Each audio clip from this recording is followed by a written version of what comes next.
Bonjour à tous, bienvenue dans cette troisième vidéo consacrée aux arcanes majeurs. Je suis Grabé. Après le battleur, la papesse, l'impératrice, l'empereur et le pape, nous allons aujourd'hui nous intéresser à deux autres lames, l'arcane numéro 6 qui est l'amoureux et l'arcane numéro 7 qui est le chariot. Commençons donc par l'amoureux que voici. Alors comme toujours, je vous présente les différentes lames sous une version assez traditionnelle qui est celle-ci, et également avec la version du tarot qui est celle du bois secret, qui est le tarot que j'utilise personnellement. Alors commençons à étudier cette lame. Que voyons-nous tout de suite? Qu'est-ce que nous repérons immédiatement? Eh bien, en ayant étudié les lames précédentes, peut-être remarquons-nous immédiatement que le personnage central ressemble fort au battleur. Même visage, il est blond, ses jambes sont ici nues, ses chaussures rouges nous rappellent également celles du battleur, hein. La position de ses pieds, un pied qui part vers la gauche, un pied qui part vers la droite, symbolisant peut-être une forme d'hésitation. D'ailleurs, on voit que s'il hésite, il y a bien deux personnages autour de lui. Il y a une femme à sa gauche, qui est assez âgée, assez austère, hein, sa couronne à 5 piques est assez évocatrice. Nous voyons la main gauche de cette femme qui est posée sur l'épaule droite du battleur, que nous voyons au centre. Alors ce geste est peut-être un geste de protection, mais également un geste d'avertissement.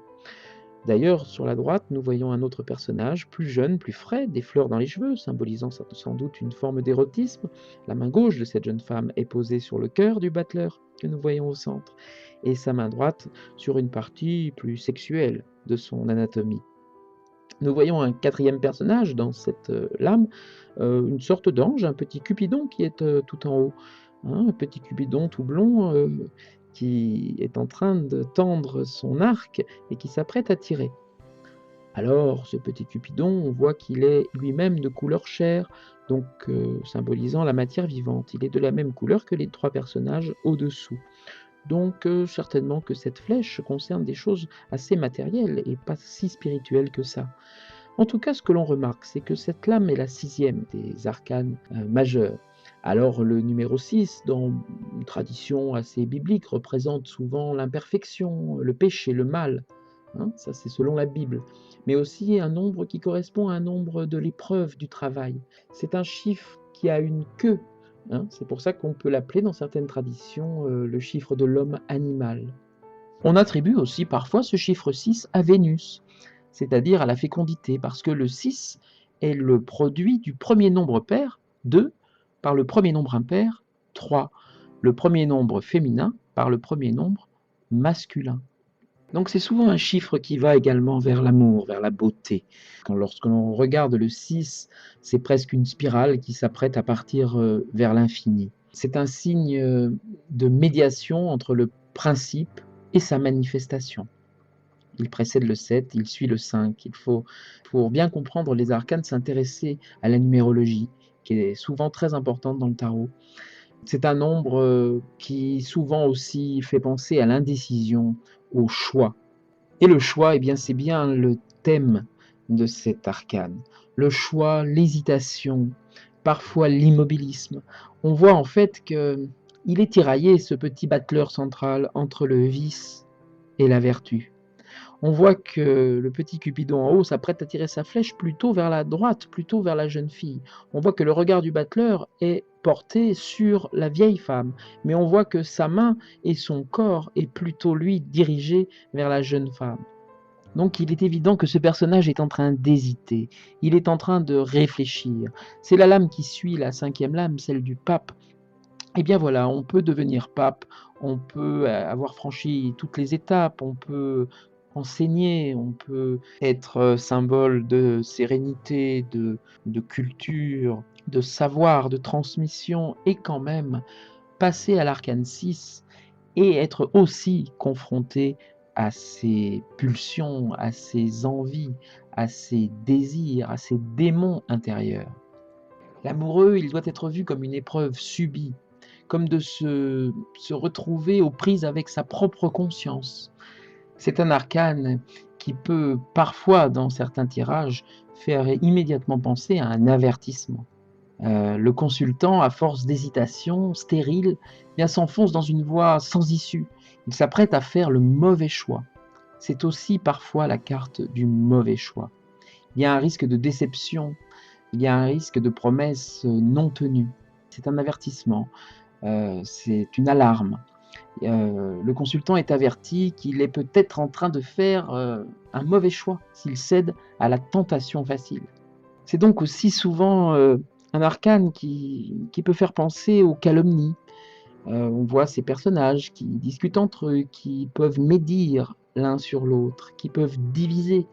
Donc dans un sens assez négatif, c'est une carte qui peut faire dire attention aux médisances, attention aux divisions.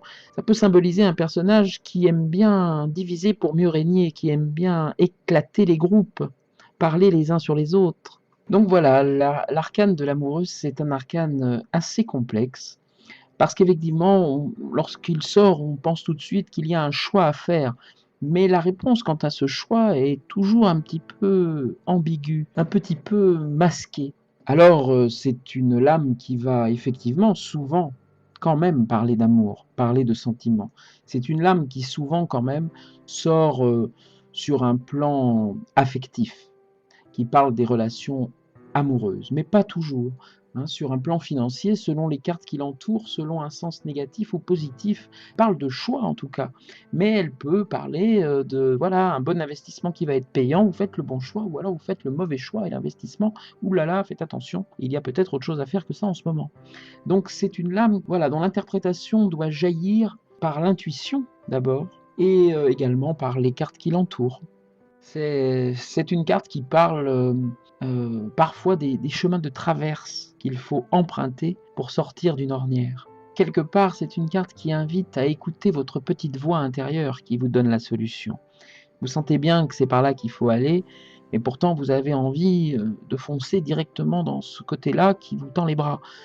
Et pourtant, une petite voix vous dit parfois: je sais pas pourquoi, ça je le sens pas si bien que ça. Tout a l'air bien, tout a l'air de bien se présenter, mais j'ai un mauvais pressentiment».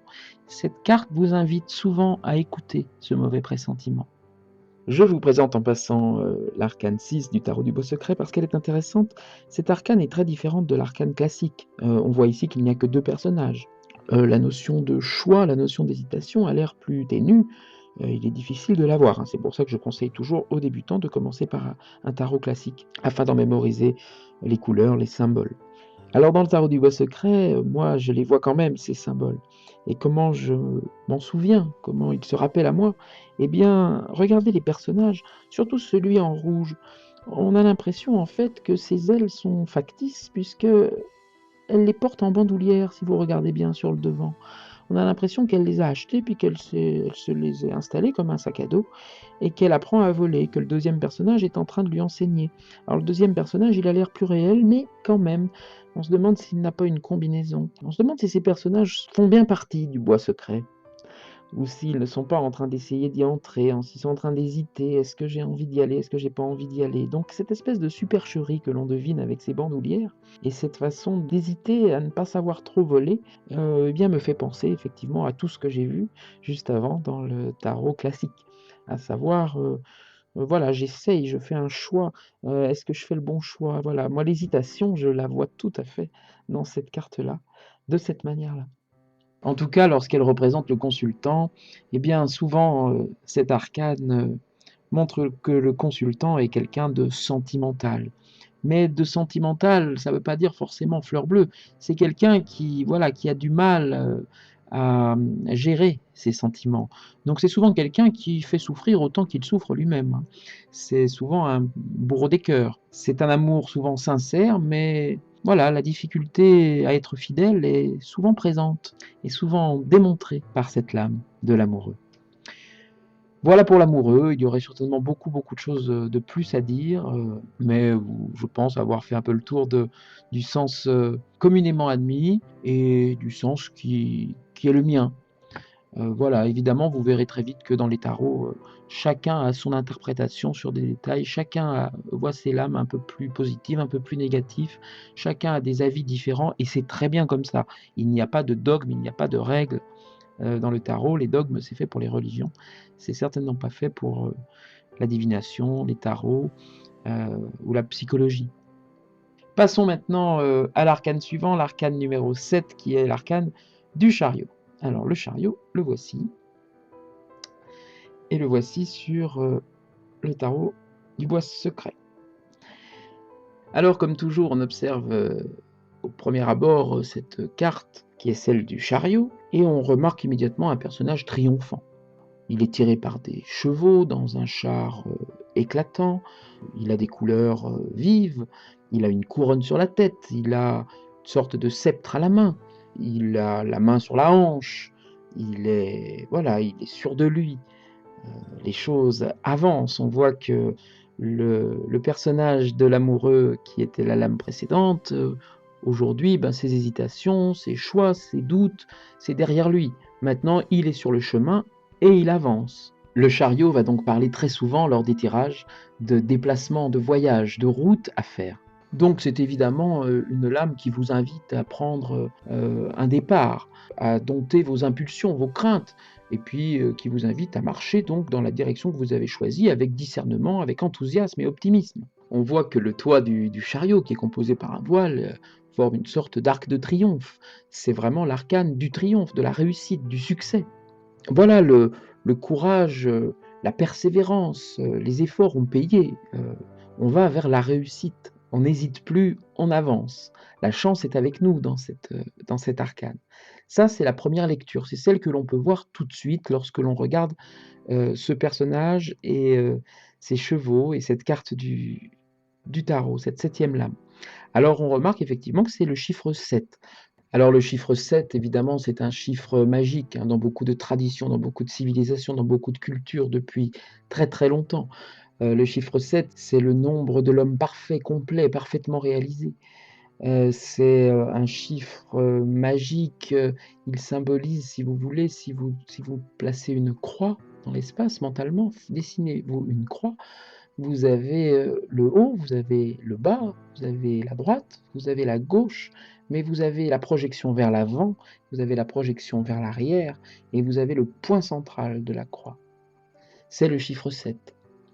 Donc c'est un symbole de perfection, c'est un symbole d'éternité pour les Égyptiens, le chiffre 7. C'était un cycle complet, c'est une perfection dynamique, le chiffre 7. Et nous le verrons également dans les arcanes mineurs. Mais pourtant, lorsque l'on regarde cette carte, on aperçoit des choses un petit peu surprenantes. Elle est très riche en symboles, cette carte. Regardez par exemple ces chevaux. Ils ont l'air d'aller dans des directions un petit peu différentes, non? On voit qu'ils n'ont pas de rêne. Ils ne sont pas reliés au personnage qui est dans le chariot, ces chevaux. Alors, cela peut avoir plusieurs sens. Peut-être que ce personnage dans le chariot se laisse porter par la situation et ne sait pas trop finalement où il va. Peut-être qu'il dirige ses chevaux par la seule force de sa volonté. Allez savoir. On remarque également ses épaules qui sont couvertes par 2 masques, un à droite, un à gauche, un souriant, un triste, un qui regarde vers la droite, un qui regarde vers la gauche. Donc un vers le futur, un vers le passé. Ce masque-là fait beaucoup penser au dieu romain Janus, le dieu des commencements, des fins, des choix, du passage, le dieu des portes également. Ce dieu-là, Janus, est Januarius, qui a donné le mot janvier. On remarque également que sa couronne est particulièrement enfoncée sur sa tête. On a l'impression qu'il lui manque une partie de la boîte crânienne quand même. Ça peut laisser présager que ce personnage, finalement, il est beau, il est rayonnant, mais voilà, vaut mieux pas l'écouter parler. Dans certaines circonstances, bien sûr. Dans beaucoup d'interprétations, cette carte est positive, mais dans des sens plus négatifs ou plus tempérés, on peut voir un personnage parfois un petit peu fier de lui, qui parle beaucoup, qui est très concentré sur son apparence physique, sur sa prestance, sur sa beauté et voilà, qui n'a pas grand-chose dans le ciboulon.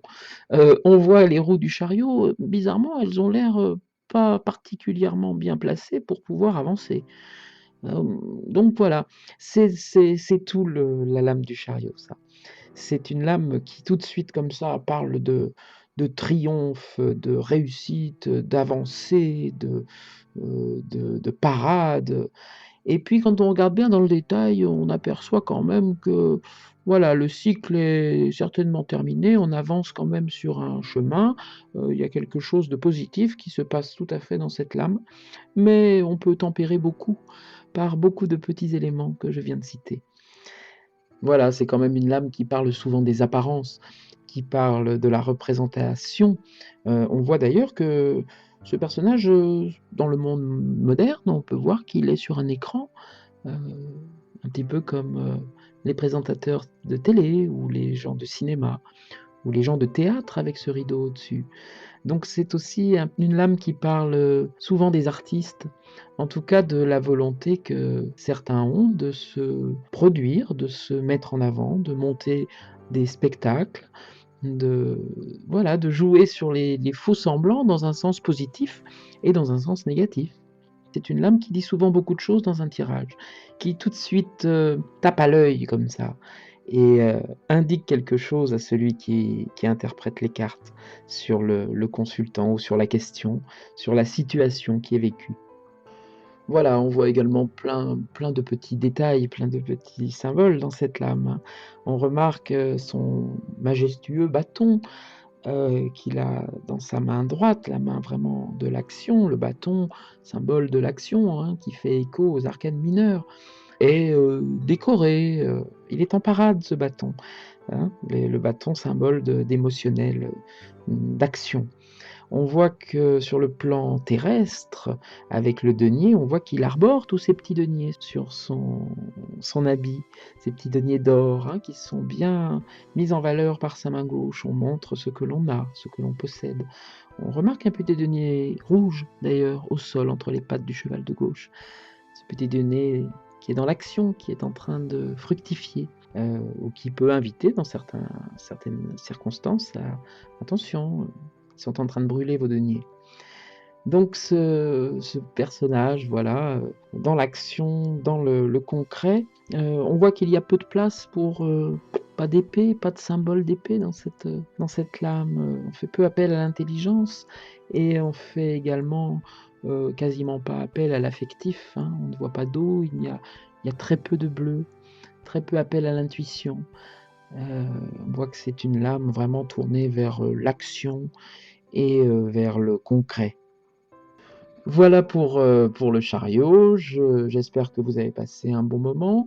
Je vous invite à continuer avec, la prochaine vidéo qui sera, elle, consacrée à la justice et à l'ermite. Portez-vous bien, à bientôt.